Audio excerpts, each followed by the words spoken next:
Assalamualaikum warahmatullahi wabarakatuh. Perkenalkan, nama saya Nur Aziza dengan NIM P20624219023. Saya merupakan mahasiswi Diploma 3 Kebidanan Cirebon, Poltekkes Kemenkes Tasikmalaya semester 6.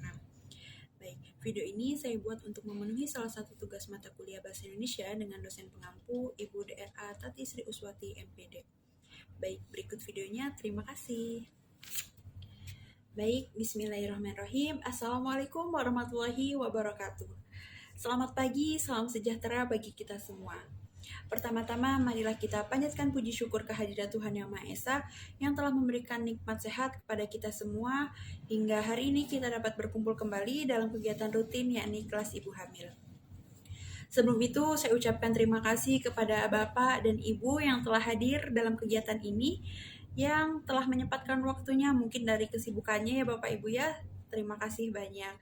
Baik, sebelumnya perkenalkan terlebih dahulu, saya Nur Aziza sebagai pembicara yang akan memberikan sedikit informasi mengenai kehamilan atau seputar kehamilan, yang dalam hal ini kita bertopik atau kita akan membahas mengenai tanda bahaya kehamilan. Baik, para hadirin yang berbahagia, mungkin kita mau selalu menginginkan kehamilan itu dalam keadaan sehat. Bukan hanya kehamilan mungkin ya, dari mulai kehamilannya ingin sehat, persalinannya yang lancar, kemudian masa nifasnya pun setelah melahirkan itu bisa kembali normal, bisa kembali pulih dalam keadaan yang selalu sehat seperti itu mungkin ya. Namun hal ini tidak sedemikian rupa Bapak Ibu semuanya. Banyak juga gangguan-gangguan yang mungkin saja terjadi pada kita semua mengenai tentang kehamilannya, kemudian persalinannya, ataupun masa nifasnya. Banyak sekali gangguan-gangguannya. Namun hal ini bisa kita antisipasi atau bisa kita deteksi secara dini apa aja sih yang akan atau yang bisa kita sebut bahwasanya ini adalah gangguan seperti itu mungkin ya. Baik, hari ini kita akan membahas mengenai tanda bahaya kehamilan. Sebelum itu, saya ingin bertanya terlebih dahulu kepada ibu-ibu semuanya yang di sini yang telah hamil. Apakah ibu-ibu semua sudah memiliki buku pink ini? Baik, alhamdulillah kalau misalkan semuanya sudah punya ya Ibu ya. Sebelumnya ada yang suka membacanya atau membuka ini? Oke, alhamdulillah ada. Baik, bagus sekali Ibu kalau misalkan Ibu sudah sering membacanya ya. Namun ada juga beberapa ibu-ibu yang masih belum mungkin belum sempat ya Bu ya untuk membacanya. Baik, di dalam buku ini Ibu-ibu semuanya ini memuat banyak sekali informasi, baik itu dari kehamilan, kemudian dari apa aja sih persiapan persalinan, kemudian masa nifas itu seperti apa, kemudian dari ibu, kemudian ada bayi juga, banyak sekali informasi yang tercatat di sini. Jadi akan lebih bermanfaat jika ibu-ibu di sini semuanya sering membacanya seperti itu ya Bapak Ibu ya. Oke, kita kembali lagi ke topik ya Bapak Ibu ya. Sebelum kita bahas apa sih tanda bahaya kehamilan itu, dan kira-kira bahaya banget nggak sih Bu? Dan kalau misalkan kita menemukannya, kira-kira saya harus ngapain nih? Mungkin dalam hati Ibu bertanya-tanya seperti itu ya. Baik, sebelum kita bahas ke sana, mungkin saya ingin bertanya terlebih dahulu nih untuk audiens atau untuk para hadirin yang telah hadir pada pagi hari ini, Bapak ataupun Ibu boleh sekali menjawabnya. Apa sih kehamilan itu? Ada yang ingin menjawabnya? Oke, malu-malu mungkin ya Bu ya Pak ya. Mungkin saya kira semuanya mengetahui apa itu kehamilan ya Bapak Ibu ya. Mungkin Bapak Ibu di sini masih malu ya untuk menyampaikannya apa sih kehamilan itu seperti itu ya. Baik, kita akan bahas ya Bapak Ibu ya. Kehamilan adalah sebuah proses dimulainya beridasi ataupun tertanam hasil konsepsi dari hasil hubungan suami istri di dalam rahim ibu, yang kira-kira normalnya itu kehamilan itu adalah usianya itu 38 sampai 40 minggu. Jadi apabila kurang dari 38 minggu itu bisa dikatakan bayi prematur ataupun kehamilan prematur, dan 38 atau 37 sampai 40 itu normal ya Bu ya, bisa lahir dan tidak dikatakan prematur. Namun jika lebih dari 40 minggu pun itu masih ada toleransi sekitar 2 minggu. Namun setelah 42 minggu ke atas kita katakan itu adalah kehamilan lebih bulan. Baik, seperti itu. Mungkin ini adalah informasi yang penting ya untuk ibu-ibu semuanya menyadari bahwasanya kehamilan saya itu normalnya berapa minggu sih, seperti itu ya Bapak Ibu ya. Baik, sebelum itu mungkin saya akan menyampaikan terlebih dahulu kehamilan itu kita bagi ya Bu ya, ada trimester 1, trimester 2, trimester 3. Mungkin bagi ibu-ibu hamil yang kehamilannya itu bukan kehamilan pertama sudah sangat mengetahui ya, apa sih trimester 1, trimester 2, trimester 3. Tapi untuk ibu-ibu hamil yang baru mungkin apa ya itu ya? Itu apa sih? Mungkin masih bertanya-tanya seperti itu ya Bu ya. Baik, kehamilan sendiri itu kita bagi menjadi 3 trimester, yakni yang pertama trimester 1, yakni dimulainya dari 3 bulan pertama, kemudian trimester 2 ini 3 bulan kedua, dan trimester 3 ini adalah 3 bulan ketiga. Jadi trimester ini adalah fase kehamilan yang akan dilewati oleh ibu-ibu semuanya di sini. Baik, sebelumnya saya menyampaikan informasi ini bukan hanya untuk diketahui oleh ibu saja ya, begitupun oleh bapak, kemudian untuk keluarganya pun sangat penting untuk mengetahui informasi mengenai hal yang ingin saya sampaikan ini, karena dalam kehamilan itu bukan hanya tanggung jawab seorang ibu. Baik, kita catat ya bapak-bapak ya, kehamilan ini bukan hanya tanggung jawab seorang ibu, melainkan tanggung jawab juga seorang suami ataupun keluarganya. Karena kalau misalkan ibu saja ditakutkan kalau misalkan ibunya tidak menyadari bahwasanya dirinya itu sedang tidak baik-baik saja, dan itu tuh tidak disadari dengan keluarganya juga, maka akan terjadi komplikasi seperti itu ya Bapak Ibu ya. Jadi semuanya di sini saya harapkan dapat menyimak informasi yang akan saya sampaikan hingga dapat menerima dan dapat diimplementasikan, dapat diterapkan dalam kehidupan sehari-hari dalam menjalani kehamilan ibu ya Pak ya, seperti itu. Baik, sebelumnya apa sih tanda bahaya kehamilan itu? Ada yang sudah mengetahuinya? Mungkin barangkali ada yang sudah membaca sedikit mengetahui ya Bu ya, apa sih tanda bahaya kehamilan itu? Baik, tanda bahaya kehamilan adalah tanda-tanda yang mengindikasikan adanya bahaya pada kehamilannya yang bisa mengakibatkan komplikasi, baik itu kepada ibunya ataupun kepada janinnya. Yang dalam hal ini komplikasi yang paling buruk itu dapat terjadi kematian, entah itu kepada ibunya ataupun kepada bayinya. Nah, itu hal-hal yang kita sebut tanda bahaya itu apa sih? Jadi tadi ya Bu ya, sebuah tanda yang apabila tidak kita tangani sesegera mungkin akan mengakibatkan komplikasi seperti itu.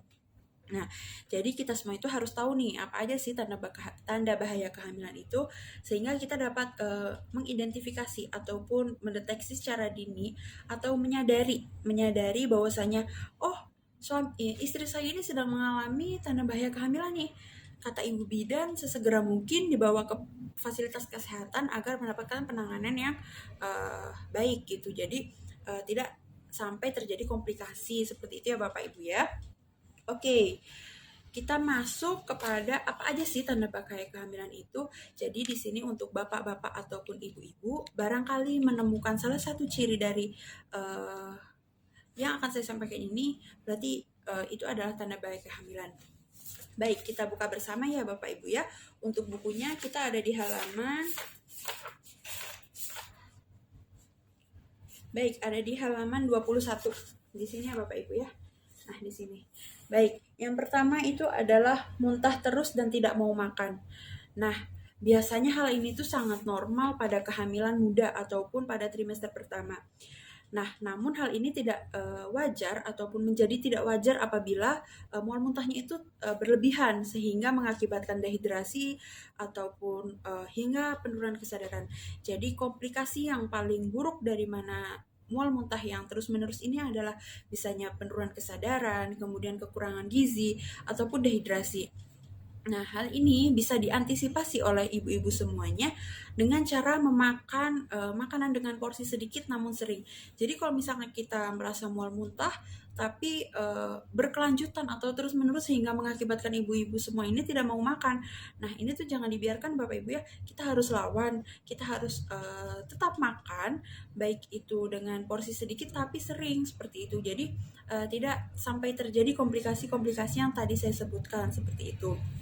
Baik, yang selanjutnya mengalami demam tinggi. Mengalami demam tinggi. Berapa sih ya Bu ya demam itu? Kita katakan demam itu berapa? Oke, Benar Ibu, 36,5 sampai dengan 37,5. Nah, itu kita katakan demam. Mungkin Ibu-ibu semua di rumahnya udah punya termometer semua ya. Baik, kalau misalkan ngerasa nih, aduh kok saya badannya agak panas ya, demam, boleh langsung dicek Ibu. Nah, kalau misalkan menunjukkan hasil lebih dari 37,5, nah Ibu sudah bisa dikatakan demam. Nah, demam itu terjadi karena apa ya kira-kira? Nah, salah satunya itu terjadi infeksi di dalam diri kita, sehingga kita harus waspada dan harus sesegera mungkin membawa ke fasilitas kesehatan, baik itu puskesmas, rumah sakit, ataupun rumah bidan, sehingga segera dapat mendapatkan penanganan agar tidak terjadi komplikasi lainnya yang tidak kita inginkan. Seperti itu ya Bapak Ibu ya. Oke, selanjutnya yang ketiga itu adalah janin dirasakan kurang bergerak dibandingkan sebelumnya. Nah, ibu-ibu di sini apakah sudah sering menghitung gerakan janin dedenya? Oke, ada yang udah, ada yang belum. Nah, kalau misalkan yang udah, berarti kalau misalkan biasanya sehari 20 kali, tapi kok ini jadi turun ya, kok cuma 5 kali. Nah, ibu harus sadar, harus menyadari itu. Nah, itu adalah merupakan tanda bahaya kehamilan. Jadi, ibu harus sesegera mungkin membawakan ke fasilitas kesehatan agar mendapatkan penanganan yang cepat dan tepat. Jadi seperti itu ya Bapak Ibu ya. Kalau misalkan biasanya gerakannya kok banyak ya Ibu bidan, kok tiba-tiba sehari ini kok cuma 5 ya, kok saya takut kayak gitu. Jadi Ibu harus membawanya sesegera mungkin ke fasilitas kesehatan ya Bu ya. Oke, nah apa sih yang menyebabkan pergerakan janin itu berkurang kayak gitu ya Bu ya. Nah, hal ini adalah menandakan ataupun kalau misalkan gerakan janinnya itu berkurang, menandakan bahwasanya janin itu bisa kekurangan oksigen ataupun kekurangan gizi. Jadi harus kita waspadai juga seperti itu. Nah, kira-kira normalnya berapa ya Bu ya gerakan janin dede itu? Oke, normalnya gerakan janin bayi itu adalah selama 12 jam itu harus 10 kali. Jadi cara menghitungnya itu misalkan nih ibu mulai menghitung dari jam 6 pagi. Dari jam 6 pagi hingga jam 6 sore itu harus ada 10 kali minimal ya Bu ya, minimal. Jadi batas minimalnya itu 10 kali. Nah, bisa lebih. Namun kalau misalkan kurang berarti itu bayinya mengalami kekurangan oksigen ataupun kekurangan gizi seperti itu. Nah, ibu-ibu mungkin ini ada satu tips yang barangkali bisa mempermudah ibu untuk menghitungnya. Jadi misalkan ibu punya karet gelang nih di rumah. Karet gelang kalau misalkan, aduh saya ngerasa dirinya gerak nih. Nah, langsung masukin tuh Bu gelang ke sini, boleh ke tangan ataupun ke botol. Jadi ibu tidak lupa, aduh tadi udah berapa kali ya, seperti itu ya Bu ya. Jadi kita bisa menghitungnya dengan seperti itu, bisa memasukkan gelang ataupun memasukkan benda-benda lain yang sekiranya mudah didapatkan hingga bisa menghitung bahwasanya berapa kali sih gerakan janin saya dalam 12 jam itu. Ingat seperti itu ya Ibu Bapak ya, harus menyadari berapa sih gerakan janin saya, dan apabila berkurang harus sesegera mungkin membawakan fasilitas kesehatan ya Bapak Ibu ya. Baik, selanjutnya yang keempat, mohon maaf ya Bu ya. Yang keempat itu adalah bengkak kaki, tangan, dan wajah atau sakit kepala disertai kejang. Baik, mungkin sangat wajar untuk ibu-ibu hamil itu mengalami kenaikan berat badan karena memang kita jadi bertubuh dua ya Bu ya. Iya, itu adalah hal normal, namun akan menjadi tidak normal apabila yang bengkaknya itu misalkan di wajah, di tangan, di kaki. Nah, itu tuh disertai dengan ibu sesak napas, pusing kepala, kejang, kemudian nyeri ulu hati, ya Bu ya, seperti itu. Nah, itu menjadi tidak wajar karena itu menyebabkan atau mengindikasikan bahwasanya ibu bisa mengalami yang namanya preeklamsia ataupun hipertensi dalam kehamilan. Jadi kalau misalkan ada kenaikan berat badan, mungkin akan semuanya membesar ya Bu ya bagian tubuh. Nah, itu normal apabila tidak disertai tanda-tanda yang saya sebutkan tadi. Seperti itu ya Bapak Ibu ya.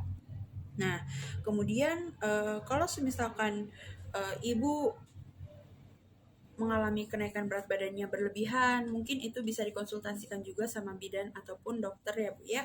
Jadi bisa memberikan gizi yang terbaik, tidak berlebihan, tidak kekurangan juga kepada dirinya. Seperti itu ya Bu ya.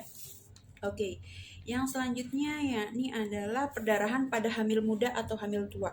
Nah, kalau misalkan adanya perdarahan dari jalan lahir ataupun keluar darah nih Bu ya, mohon maaf dari kewanitaan ibu, Nah, itu kita harus tahu nih, kalau misalkan ada di hamilan muda, mungkin saja bisa terjadi keguguran. Nah, kalau misalkan di kehamilan tua, mungkin saja tuh bisa terjadi plasentanya mungkin ada di bawah tuh Bu, menutupi jalan lahir sehingga mengeluarkan darah seperti itu ya Bu ya. Jadi kita harus waspada. Bapak-bapak semua juga di sini saya himbau untuk mewaspadai apa yang terjadi sama istrinya ya Pak ya. Jangan sampai kita menyesal di kemudian hari bahwasanya saya tidak mengetahui itu apa sih kok sampai anaknya begini, sampai istri saya seperti ini. Jangan sampai seperti itu ya Pak ya. Baik. Selanjutnya yang terakhir itu adalah air ketuban keluar sebelum waktunya. Nah, ibu-ibu semua di sini udah mengetahui perbedaan air ketuban dengan air pipis? Oke, saya jelaskan sedikit ya Bu ya. Untuk membedakan air ketuban dan air pipis. Kalau misalkan air ketuban itu keluarnya itu secara tiba-tiba dan kita tidak bisa menahannya Bu, berbeda dengan air pipis. Kalau misalkan air pipis itu kita bisa nahan. Kalau misalkan pengen pipis gitu ya, pengen keluar, kita masih bisa nahan nih sedikit. Namun berbeda dengan air ketuban. Kalau misalkan air ketuban itu kita sudah tidak bisa menahannya kembali. Jadi kita udah nggak bisa nahan aja, intinya seperti itu. Kemudian ciri yang kedua, kalau misalkan air ketuban itu baunya anyir ataupun bau amis ya Bu ya, tapi berbeda dengan air pipis. Kalau air pipis itu kan baunya cenderung pesing ya Bu ya. Nah, jadi itu perbedaannya apa sih air ketuban sama air pipis. Sehingga Ibu harus mengetahui apa nih yang keluar dari tubuh saya, apakah air ketuban ataupun air pipis. Kalau misalkan air ketuban dan keluarnya sebelum waktunya, berarti itu merupakan tanda bahaya kehamilan dan ibu harus sesegera mungkin membawanya ke fasilitas kesehatan, karena kalau misalkan tidak sesegera mungkin dibawa akan mengalami yang namanya infeksi kehamilan dan hal ini akan memperburuk keadaan ataupun bisa mengakibatkan nih ibunya bermasalah ataupun pada bayinya. Namun yang banyak kejadian di lahan adalah kejadian kepada dedenya ya Bu ya, atau kepada bayinya itu akan mengalami gangguan seperti itu. Jadi kita harus segera membawa ke fasilitas kesehatan sehingga dapat memberikan atau dapat pertolongan pertama sehingga tidak sampai terjadi komplikasi seperti itu ya Bapak Ibu ya. Oke, sampai di sini apakah ada yang ditanyakan terlebih dahulu? Oke. Baik, kalau misalkan tidak ada. Baik, para hadirin yang berbahagia, itulah tanda bahaya kehamilan yang harus kita sadari atau kita ketahui bahwasanya itu loh tanda bahaya kehamilan dan saya harus sesegera mungkin membawanya ke fasilitas kesehatan. Seperti itu ya. Hal ini harus disadari nih untuk bapak ataupun ibunya, semuanya harus menyadari. Kita harus menyadari semuanya agar tidak terjadi hal-hal yang tidak diinginkan hanya dengan alasan saya tidak mengetahui apa aja sih tanda bahaya kehamilan itu, seperti itu. Jadi jangan sampai terjadi seperti itu ya Bapak Ibu ya. Oke, sebelumnya saya ucapkan terima kasih kembali kepada Bapak Ibu semuanya yang telah hadir dalam kegiatan ini, dan saya himbau untuk selalu datang pada kelas ibu hamil sehingga dapat mendapatkan informasi seputar kehamilan, kemudian persalinan dan masa nifas, agar bisa mempersiapkan dan bisa memberikan yang terbaik untuk dede bayinya, seperti itu ya Bapak Ibu ya. Sekali lagi jangan lupa menjaga kesehatan, dan dalam hal ini kehamilan itu bukan menjadi tanggung jawab seorang istri saja, melainkan juga seorang suami, sehingga bisa bekerja sama dan bisa mengetahui kalau misalkan si istrinya tidak sadar bahwasanya dirinya itu sedang mengalami tanda bahaya kehamilan, suaminya bisa menyadarinya dan bisa sesegera mungkin membawanya ke fasilitas kesehatan. Seperti itu ya Bapak Ibu ya. Demikianlah yang dapat saya sampaikan. Jangan lupa untuk selalu menjaga kesehatan dan semoga kehamilannya lancar, persalinannya lancar, dan hingga masa nifas kembali pulih dengan keadaan sehat dan lancar semuanya untuk ibu dan bayinya dalam keadaan sehat. Terima kasih atas perhatiannya. Sebelum tutup, saya akan memberikan pantun terlebih dahulu. Sungguh enak ikan tuna oleskan cabai jadi pedas. Cukup sekian dari saya karena materinya sudah kandas. Baik, semoga Bapak Ibu yang telah hadir di sini dapat menerima atau dapat menyerap informasi yang sedikit saya sampaikan ini sehingga dapat diterapkan dalam kehidupannya sehari-hari. Baik, mohon maaf jika dalam penyampaiannya terdapat salah kata. Kurang lebihnya mohon maaf. Wabillahi taufiq wal hidayah. Wassalamualaikum warahmatullahi wabarakatuh.